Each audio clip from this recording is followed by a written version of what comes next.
High court ने Jammu chamber of commerce and industry में कामकाज की तमाम जिम्मेदारी Jammu chamber of commerce and industry के सेक्रेटरी जनरल मनीष गुप्ता को दे दी है। लेकिन उन्हें ये कहा है कि आप Jammu chamber of commerce and industry को सरकार के सामने रिप्रेजेंट करेंगे और ये भी कहा है कि कामकाज करते समय आप अपने आप को सेक्रेटरी जनरल के तौर पर रिप्रेजेंट नहीं करेंगे।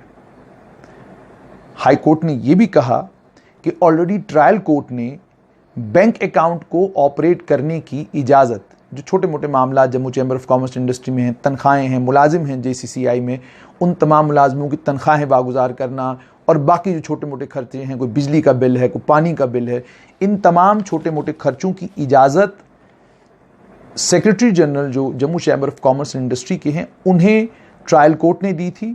हाई कोर्ट ने उस इजाज़त में इजाफा करते हुए ये कहा कि वो अब आज के बाद Jammu chamber of commerce and industry के मेंबर्स को गवर्नमेंट की इंस्ट्रक्शंस और पॉलिसीज़ के बारे में टाइम टू टाइम प्रिंट और इलेक्ट्रॉनिक मीडिया के जरिए बताते रहेंगे और जब वो ऐसा करेंगे वो अपने आप को secretary general Jammu chamber of commerce and industry के तौर पर रिप्रेजेंट नहीं करेंगे। और साथ में ये इजाज़त भी ट्रायल कोर्ट को दे दी, जहां पर ये केस पहले था उस ट्रायल कोर्ट को ये इजाज़त भी दे दी कि अगर आप इस ऑर्डर को मॉडिफाई करना चाहें, अल्टर करना चाहें, आपको इस कोर्ट को यानी हाई कोर्ट को रेफर करने की कोई ज़रूरत नहीं है।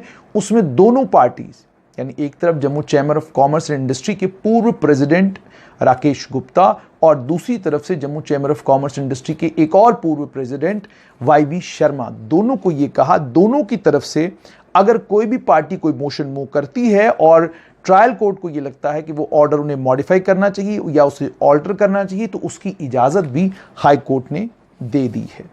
अब मामला असल में है क्या, आपको ठीक तरीके से याद होगा कि सेकेंड एडिशनल डिस्ट्रिक्ट जज जम्मू उन्होंने 16 मार्च 2020 को एक ऑर्डर पास किया था जिसमें उन्होंने ये कहा था, जिसमें उन्होंने वाई शर्मा और पृथ्वीराज गुप्ता जिन्होंने अपील करी हुई थी, जिन्होंने केस दायर किया था, उन्हें रिलीफ दिया था और उन्हें ये कहा था कि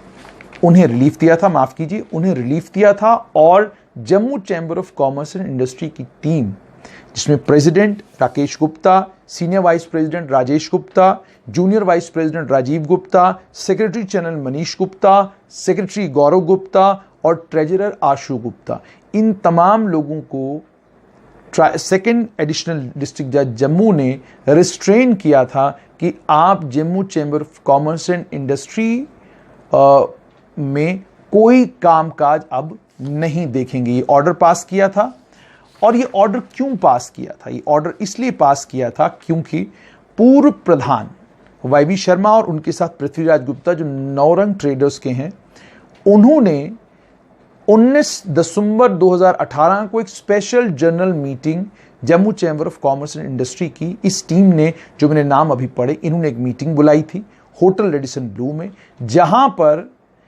इस टीम ने कॉन्स्टिट्यूशन को अमेंड किया और कॉन्स्टिट्यूशन को अमेंड करके टर्म एक साल बढ़ाई। टर्म खत्म होनी थी मार्च 21 को और टर्म खत्म होनी थी मार्च 2019 को और टर्म एक्सटेंड कर दी गई मार्च 2021 तक। हालांकि वाई शर्मा और पृथ्वीराज गुप्ता ने कोर्ट के सामने ये गुहार लगाई थी कि कॉन्स्टिट्यूशन सिर्फ 2 साल के लिए प्रधान नियुक्त करता है किसी को भी Jammu chamber of commerce and industry का, 2 साल के बाद चुनाव होना अनिवार्य है। लेकिन उन्होंने ये कहा कि Jammu chamber of commerce and industry की टीम, जिसके प्रधान राकेश गुप्ता थे, उस टीम ने 19 दिसंबर 2018 को एक मीटिंग होटल रेडिसन ब्लू में बुलाई और उस मीटिंग में जो कुछ हुआ उसे 13 मार्च 2019 को अलग अलग अखबारों में शाया भी किया।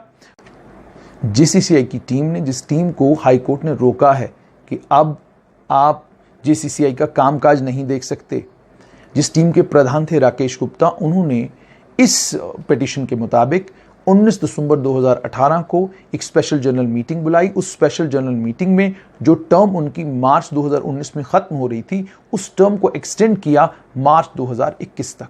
इसी को असंवैधानिक बताया था पूर्व प्रधान वाई वी शर्मा ने, और इसी को लेकर वो पहुंचे थे सेकंड एडिशनल डिस्ट्रिक्ट जज जम्मू की कोर्ट में। सेकंड एडिशनल डिस्ट्रिक्ट जज जम्मू ने उनकी फरियाद सुनी, और सुनने के बाद पूरे जो कॉन्स्टिट्यूशन है Jammu chamber of commerce and industry का, उस कॉन्स्टिट्यूशन को देखने के बाद और जो रिकॉर्ड अवेलेबल कराए थे Jammu chamber of commerce and industry ने, उस रिकॉर्ड को देखने के बाद वो इस नतीजे पर पहुंचे कि जो बात वाई वी शर्मा और पृथ्वीराज गुप्ता कह रहे हैं उस बात में दम है। और कोर्ट ने ये कहा था कि Jammu chamber of commerce and industry के प्रधान से लेकर बाकी जितने भी मेंबर हैं, उन तमाम मेंबरों को रिस्ट्रेन किया था कि आप कोई भी कामकाज आज के बाद जेसीसीआई का नहीं देखेंगे। और सेक्रेटरी जनरल मनीष गुप्ता को यह कहा था कि जो भी फाइनेंशियल छोटे मोटे मामले हैं, जिसमें तनख्वाहें वागुजार करना, बिजली पानी के बिल पे करना, टेलीफोन के बिल पे करना, मोबाइल के बिल पे करना, ब्रॉडबैंड के बिल पे करना, इसकी जिम्मेदारी आपकी रहेगी, लेकिन उसके अलावा आप कोई कामकाज नहीं करेंगे। हाई कोर्ट 2 कदम आगे बढ़ी। हाई कोर्ट ने सेक्रेटरी जनरल मनीष गुप्ता को यह कहा कि आप अब सरकार से भी बात कर सकते हैं और सरकार के प्लान्स और प्रोग्राम्स कोविड-19 को लेकर इसे आप अपने मेंबर्स तक पहुंचा सकते हैं, मगर ऐसा करते वक्त आप अपने आप को जेसीसीआई के सेक्रेटरी जनरल के तौर पर किसी के सामने पेश नहीं करेंगे। यानी एक तरह से जेसीसीआई की जो पूरी टीम है, उस पूरी टीम को बाहर का रास्ता दिखाया है हाई कोर्ट ने। हालांकि कानूनी जुबान में अगर कहा जाए तो उन्हें रोका गया है कामकाज से, लेकिन अगर इसे आम लफ्जों में समझा जाए तो आम लफ्जों में यह है कि टीम का कोई भी मेंबर आज के दिन ना तो प्रधान है, ना तो उप प्रधान है, ना कोई सेक्रेटरी है, ना कोई सेक्रेटरी जनरल है। हाई कोर्ट ने पूरे मामले की सुनवाई की। इस सुनवाई के दौरान हाई कोर्ट ने chamber of commerce and industry की तरफ से एडवोकेट के एस जौहल, सीनियर एडवोकेट के एस जौहल और करमन सिंह जौहल एडवोकेट, उनको सुना, और वाई वी शर्मा और पृथ्वीराज गुप्ता की तरफ से एडवोकेट भानु सिंह सलाथिया, एडवोकेट राहुल भारती और एडवोकेट सचिन गुप्ता को सुना। अब इनको सुनने के बाद कोर्ट ने यह कहा कि जो बातें सामने रखी गई हैं और जो संविधान है जेसीसीआई का, वो क्लियरली ये इंडिकेट करता है कि वहां कोई भी प्रावधान ऐसा नहीं है जिस प्रावधान के जरिए जेसीसीआई को ये इजाजत हो कि वो अपनी टर्म 2 साल बढ़ाए। जेसीसीआई ने वहां पर ये कहा कि उन्होंने जो टर्म बढ़ाई है, उस टर्म को बढ़ाने का असल में मकसद ये है कि कुछ एक पेंडिंग काम है, वो पेंडिंग काम वो मुकम्मल करना चाहते थे। उन्हीं पेंडिंग कामों को मुकम्मल करने के लिए उन्होंने टर्म अपनी 2 साल बढ़ाई है। उसके बाद जेसीसीआई की टीम ने और भी बहुत सारी बातें कही। उन्होंने ये कहा जो स्पेशल जनरल मीटिंग हुई, उस स्पेशल जनरल मीटिंग में 10% लोग जो हैं वो एग्जीक्यूटिव कमेटी के सामने आए। उन 10% लोगों ने ये कहा कि जी आप फौरन जो है एक मीटिंग बुलाइए, जिस मीटिंग में एक तो टर्म भी बढ़ाई जाए और साथ में और भी बहुत सारे मामलात हैं जिन मामलात पर गौर व करना, गौर व फिक्र करने की बहुत ज़्यादा ज़रूरत है। हमने इसीलिए वो मीटिंग बुलाई थी। और जो इल्ज़ामात लगाए हैं पूर्व प्रधान ने, और उन इल्ज़ामात में दम नहीं है। उन्होंने ये भी कहा कि जो सीसीआई की टीम थी उसका चुनाव 5 मार्च 2017 को 2 साल के लिए हुआ था। 2 साल के लिए हुआ था और इलेक्शन के समय 2361 मेंबर्स थे Jammu chamber of commerce and industry को, वो लोग वोटर थे और 2 साल के लिए ही उनका चुनाव हुआ था। 2 साल के बाद टर्म 2019 में एक्सपायर हुई थी और टर्म के एक्सपायर होने के बाद चुनाव कराए जाने चाहिए थे, लेकिन इसके बीच में स्पेशल जनरल मीटिंग 19 दिसंबर 2018 को होटल रेडिसन ब्लू में होती है और इसे कहा था इलीगल वाई वी शर्मा और पृथ्वीराज गुप्ता ने कि ये इलीगल मीटिंग हुई थी, इस मीटिंग की इजाजत नहीं थी, ये मीटिंग नहीं होनी चाहिए थी। इन्होंने ये भी कहा कि जो जेसीसीआई का सेक्शन 10 है संविधान का, वो ये कहता है कि स्पेशल जनरल मीटिंग जो है साल में एक बार होगी और एग्जीक्यूटिव कमेटी जब इसकी मांग करे तभी जाकर होगी। स्पेशल जनरल मीटिंग किसी भी समय हो सकती है अगर 10% मेंबर जो हैं टोटल मेंबरशिप के वो रिक्वेस्ट करें। और यह भी कहा गया कि मीटिंग जो 19 दिसंबर 2012 को होटल रेडिसन ब्लू में हुई उसके लिए कोई रिटर्न रिक्वेस्ट नहीं थी, 10% मेंबर्स ने कोई रिटर्न रिक्वेस्ट नहीं करी थी और ना ही एग्जीक्यूटिव कमेटी को समन किया गया था। यह भी बताया गया कि जब इस समय के प्रधान जो अभी प्रधान थे, जिन्हें हाईकोर्ट ने कहा है कि अब वो कामकाज नहीं कर सकते हैं, जब वो प्रधान बने तो उन्होंने एग्जीक्यूटिव कमेटी 1 महीने में बनानी थी, वो उन्होंने नहीं बनाई। उसके अलावा इलेक्शन के बाद उनको एक प्रेसिडियम नॉमिनेट करना था, वो भी उन्होंने नहीं किया। उसके बाद टीम का ये कहना था कि ये मीटिंग इलीगल थी, अनकॉन्स्टिट्यूशनल थी, और उसी के बारे में कि उसके बाद ये मीटिंग इलीगल और अनकॉन्स्टिट्यूशनल थी। 19/12 को आपने मीटिंग की। फिर इन्होंने ये भी कहा कि 13 मार्च 2019 यानी लगभग 3 महीने बाद ये अखबारों में इस मीटिंग की डिटेल्स आई, यानी ठीक जब टर्म खत्म होने वाली थी उससे कुछ दिन पहले जो है वो मीटिंग की तमाम डिटेल्स जो है वो अखबारों में आई। तो ये तमाम बातें जो हैं, ये तमाम बातें रखी वाई.वी. शर्मा और उनकी टीम ने। उसके बाद पूर्व प्रधान की टीम ने जब अपनी बात सामने रखी तो उन्होंने ये कहा कि ये जो कोर्ट के सामने आए हैं, बहुत सारे मटेरियल फैक्ट्स इन्होंने छुपाए हैं।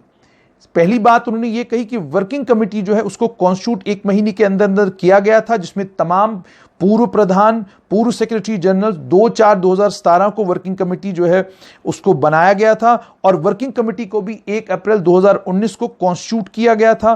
प्रेसिडियम को 2 अप्रैल 2017 को कॉन्स्टिट्यूट किया गया था, और दोबारा से 1 अप्रैल 2019 को दोबारा प्रेसिडियम को कॉन्स्टिट्यूट किया गया। और यह भी कहा गया, उन्होंने ये भी कहा कि कोर्ट के सामने जो फैक्ट्स हैं वो सही तरीके से पेश नहीं करे जा रहे हैं। उसके बाद उन्होंने ये भी कहा जो 19/12/2018 को होटल रेडिसन ब्लू में मीटिंग हुई थी, उस मीटिंग में उतने मेंबर्स मौजूद थे जितने मेंबर्स की जरूरत थी वो मीटिंग बुलाने के लिए। फिर उसके बाद Jammu chamber of commerce and industry के पूर्व प्रधान ने यह भी कोर्ट को बताया कि J&K joint chamber of commerce and industry एक कंसोर्टियम है रीजनल चैंबर्स का, श्रीनगर, जम्मू, मीरपुर, मुजफ्फराबाद का। इसकी मीटिंग जून 23, 2019 से लेकर जून 25, 2019 तक हुई, जहां पर जो पूर्व प्रधान Jammu chamber of commerce and industry के हैं वो आज भी प्रधान हैं Jammu Kashmir joint chamber of commerce and industry. Tashkent में ये मीटिंग हुई और उन्होंने ये कहा कि मैंने अपने साथ जो पूर्व प्रधान वाई.वी. शर्मा है उनको भी अपने साथ वहां लिया था। कोर्ट ने हालांकि इसका नोटिस नहीं लिया। उसके बाद उन्होंने ये कहा कि जो स्पेशल जनरल मीटिंग हुई 19/12/2018 को, हमने जो प्रसिद्ध अखबार जम्मू कश्मीर के हैं उनमें डिटेल्स 13 मार्च 2019 को जो है वो शेयर भी की। उन्होंने ये भी कहा ये जैम पैक्ड हाउस था। ये भी कहा कि ये मीटिंग इसलिए बुलाई गई क्योंकि उन्हें बिजनेस क्लब की कंस्ट्रक्शन जो थी उसको मुकम्मल करना था। ये भी कहा टीम ने कि स्पेशल जनरल मीटिंग जो हुई उसमें 800 से ज्यादा मेंबर थे, जैम पैक्ड था। वॉइस वोट से जो है इन तमाम अमेंडमेंट्स को जो संविधान के अंदर की गई हैं इनको एक्सेप्ट किया गया। ये भी कहा गया कि 2 डिसेंटिंग नोट्स भी थे, एक अरुण गुप्ता का जो पूर्व जनरल सेक्रेटरी हैं और रमेश गुप्ता का जो पूर्व प्रधान हैं। बाकी तमाम मेंबर्स ने इसको अप्रूव किया और ये भी कहा, इस चीज को अप्रूव किया, माना कि टेन्योर जो है वो इस टीम का मार्च 2021 तक बढ़ाया जाना चाहिए। उसके बाद उन्होंने ये भी कहा कि रिस्पोंडेंट नंबर 2 पृथ्वीराज गुप्ता वो इस मीटिंग में मौजूद थे, उन्होंने एक भी बात वहां पर नहीं की और खामोश रहे। और उन्होंने ये भी कहा कि हमने मीटिंग का एजेंडा 11 दिसंबर 2018 को ये मीटिंग का एजेंडा जो है ये तमाम मेंबरान के सामने रखा था। उसके बाद ये भी कहा 800 मेंबर थे वहां पर और उसके बाद 800 मेंबर्स ने इस वोटिंग में पार्टिसिपेट किया। और फिर उसके बाद एक बात कही कि चूंकि दिसंबर 2018 था, एकादशी थी, एकादशी जो है हिंदुओं का एक बड़ा पावन दिन होता है, इसके चलते कुछ मेंबर चले गए और आखिर में 751 मेंबर बचे थे। 200 नए मेंबर्स जिनकी बात जो है वाई.वी. शर्मा ने करी थी, जिनको अभी तक कंफर्म नहीं किया, वो पूर्व प्रधान ने यह कहा कि ऐसी कोई बात थी ही नहीं। उसके बाद कोर्ट ने इन तमाम बातों को सुना और उसके बाद पूर्व प्रधान की टीम की बात यह थी कि पूर्व प्रधान की टीम ये कहती थी कि जो ऑर्डर ट्रायल कोर्ट ने दिया है उस ऑर्डर को क्यों खारिज किया जाना चाहिए। पहला तो ये प्राइमा फेसिया केस नहीं है, बैलेंस ऑफ कन्वीनियंस और इर्रेपरेबल लॉस है इसमें। ट्रायल कोर्ट ने जो ऑर्डर पास किया है, रिस्पोंडेंट नंबर 1 और 2 यानी वाई.वी. शर्मा, पृथ्वीराज गुप्ता, इनका कोई लोकस स्टैंडर्ड सूट में नहीं है और इन्होंने ये suit registrar of societies act का मैंडेट जो है उसके बाहर उन्होंने ये सूट फाइल किया है। और भी बहुत सारी बातें जो हैं इन्होंने कही। उसके बाद हाईकोर्ट ने इनकी ये बातें सुनने के बाद ये तमाम बातें सुनने के बाद हाई कोर्ट ने ये कहा कि 19/12/2018 को जो मीटिंग हुई थी वो मीटिंग संवैधानिक नहीं थी, संविधान इस चीज की इजाजत नहीं देता। दूसरी बात जो वहां पर हाई कोर्ट में हुई, उसके बाद उन्होंने कॉन्स्टिट्यूशन को रेफर किया। कॉन्स्टिट्यूशन को रेफर करने के बाद उन्होंने ये भी कहा कि 19/12/2018 को जो मीटिंग हुई उसका एजेंडा जो है तमाम सीसीआई के मेंबर्स में शेयर किया गया था, उन सबको भेज दिया गया था। 800 मेंबर्स ने पार्टिसिपेट किया। उस 800 मेंबर्स ने जो पार्टिसिपेट किया उसको लेकर कोर्ट ने उसको सुना और उसके बाद जो मटेरियल एविडेंस पेश किया गया था उस मटेरियल एविडेंस को सामने रखते हुए कोर्ट ने यह कहा कि आप तो 800 मेंबर्स की बात कर रहे हैं, लेकिन 2300 मेंबर्स की अगर हम 10% की बात करें तो वो लगभग 787 मेंबर्स होते हैं, लेकिन आपने जो प्रेस की कटिंग यहां पर पेश की है उसमें 751 मेंबर्स की बात की गई है। 751 मेंबरों की बात की गई है जिसमें से 2 मेंबर्स ने मोशन को अपोज किया। तो ये कहना कि जो आपकी कंटेंशन थी कि 10% मेंबर थे, 751 मेंबर 10% नहीं बनते। तो ये तमाम कुछ ऑब्जर्वेशंस थी कोर्ट की। इन ऑब्जर्वेशंस को ध्यान में रखते हुए कोर्ट ने कहा, जो ट्रायल कोर्ट ने ऑर्डर इशू किया है जिसमें रिस्ट्रेन किया गया है पूरी टीम को कि वो कामकाज जो है जेसीसीआई का नहीं देख सकते हैं, उस ऑर्डर को बहाल रखा।